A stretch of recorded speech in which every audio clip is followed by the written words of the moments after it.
उस जंगल में नहीं आते तो आज मैं अपने पुत्र की मुंह नहीं देख पाती बाबा। हाँ बेचारी, तुम जो कुछ भी बोल रही हो बिल्कुल सत्य बोल रही हो। अरे मैं क्या बचाऊंगा, इससे भगवान बचाने वाला था, इसलिए बच्चे को प्राण आज बच गया। देखो बेचारी, मैं गंगा स्नान करके लौट रहा था और ये जंगल में बच्चा जोर जोर से चिल्ला रहे थे, बचाओ बचाओ। मैं तो थोड़ा आगे बढ़ गया था, जैसे मैं पीछे लौट कर देखा बच्चे के ऊपर एक बूढ़ा शेर टूट पड़ा था। मैं सोचा शायद बच्चे के पास नहीं पहुंचता हूं तो इस बच्चे को ये शेर खा जाएंगे, और मैं उस शेर से बच्चे को प्राणों को रक्षा किया। लेकिन मैं सुना इस बच्चे की मुखारबिंद से मेरी मां गई है नगर बस्ती भिक्षा मांगने के लिए। बाबा, क्या बेचारी तुम भिक्षा मांगने के लिए नगर बस्ती की ओर जाते हो? ये छोटे से नन्हे से बच्चे को तुम जंगल में क्यों छोड़कर चली जाती हो, साथ में क्यों नहीं ले जाती?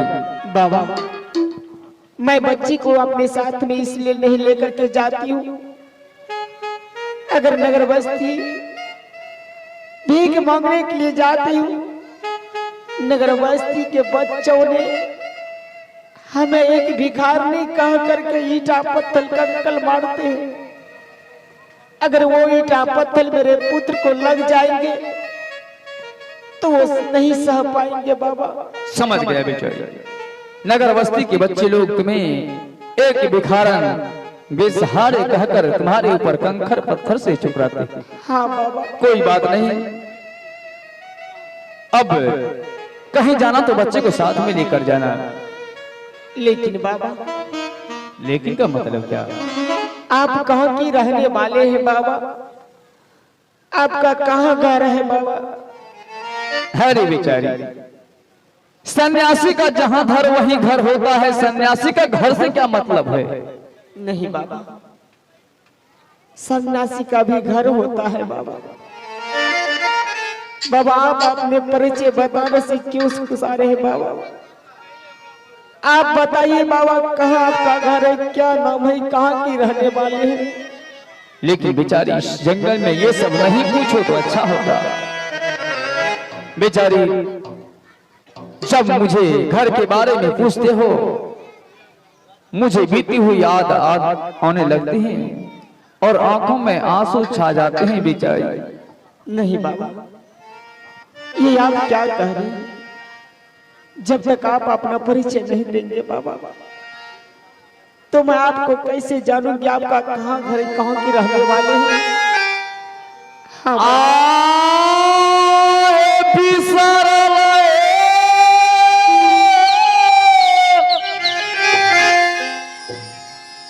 बातिया बेचारी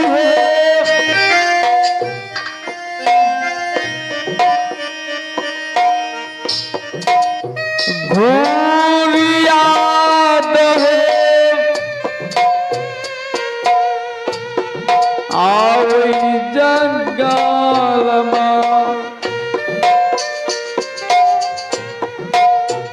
भूल याद है यावई बेचारी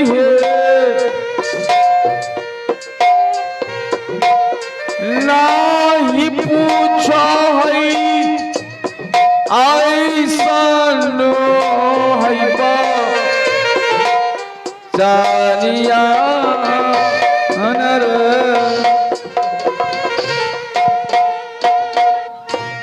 हे साच साच बतिया तक ही क्या आज दिन सु नहीं बन बाबा को हो बाबा हो धर्म दिल के बातिया।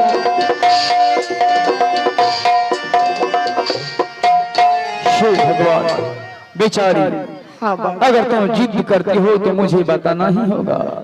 बताइए बाबा। देखो बेचारी, मेरा घर इस जंगल में नहीं बल्कि मेरा घर हिमाचलपुर शहर पड़ता है। क्या? और मेरे पिताश्री का नाम राजा हिमाचल सिंह था। मैं दो भाई हूँ, मेरा नाम है नीलराज और छोटे भाई का नाम है कमलराज। दोनों भाई बहुत सुखी संपन्न से रहते थे। ना जाने एक दिन मेरे पिताश्री को कोई हत्यारे सीने में खंजर मारकर भाग गया और उस हत्या के जुर्म में छोटे भाई कमलराज मुझे फंसा दिया और उसके अंजाम में मुझे 14 वर्ष के लिए वनवास कर दिया। आज मुझे इस जंगल में 14 वर्ष बीत रहा है। मैं नित्य प्रतिदिन इसी रास्ते होकर गंगा स्नान करने के लिए जाता हूँ, लेकिन बेचारी बाबा, आज तक मैंने कभी कानों से नहीं सुना, ना तो अभी कभी आंखों से देखा कि जंगल में औरत भी तपस्या करने के लिए आते हैं। क्या तुम अपना परिचय बता सकती हो? हे स्वामी जी, आप मेरे स्वामी जी। स्वामी जी, क्या आप मुझे नहीं पहचाने स्वामी जी? ये तुम क्या कह रही हो बेचारी? कहीं जंगल में मुझे अकेला पाकर तुम पति पत्नी का रिश्ता जोड़ना चाहती हो? नहीं स्वामी जी, आप मेरे पति हैं। आपको मैं पति नहीं कहूँ तो फिर मैं क्या कहूँ? अपना परिचय नहीं बताया, तुम पति मुझे कह रही हो? आए ससुराल मोरा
मैं क्या सुन रहा हूं?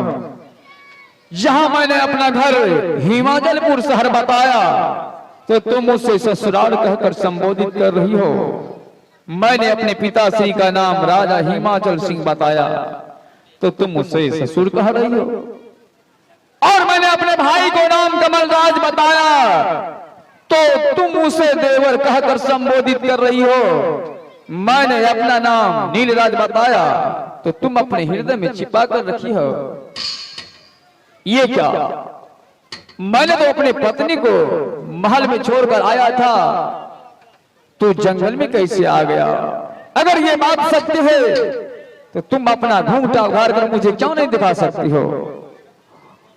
क्यों नहीं स्वामी जी, मैं अपना चेहरा दिखा रही हूँ स्वामी जी। ठीक है बेचारी, अगर ये बात सत्य है तो तुम अपना घूंघटा उघाड़ कर मुझे दिखाओ ताकि मैं पहचान कर सकूं कि तुम मेरी पत्नी हो।